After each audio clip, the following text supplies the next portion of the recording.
Ang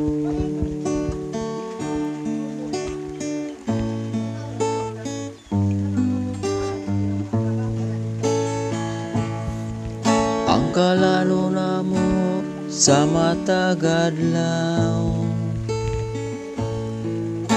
ihatag ka namo karong adlaw.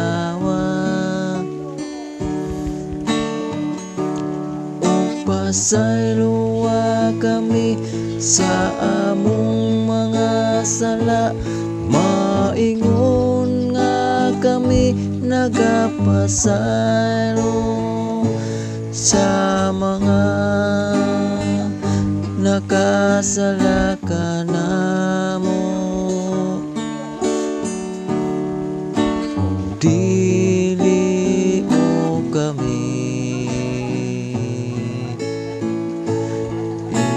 itugyan sa panulay, hinunua luwasa kami sa dautan.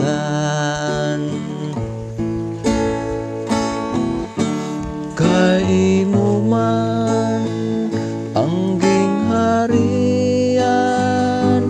ang gahom ug ang himaya hangtod sa kahangtod.